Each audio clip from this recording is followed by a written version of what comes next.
Once there was a king of mice. He lived inside a banyan tree in the forest. He loved the tree as his home. He lived there happily. One day, a poor man wanted to cut down the banyan tree.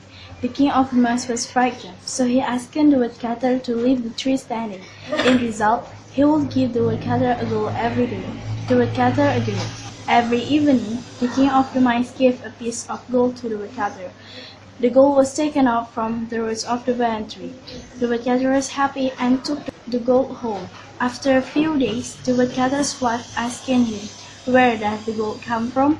So he replied, "The king of the mice gave me the gold from under the roots of the tree." "Oh, you are stupid," his wife said and suggested, "Why don't you cut down the tree and take the gold away?" The woodcutter would do as his wife said.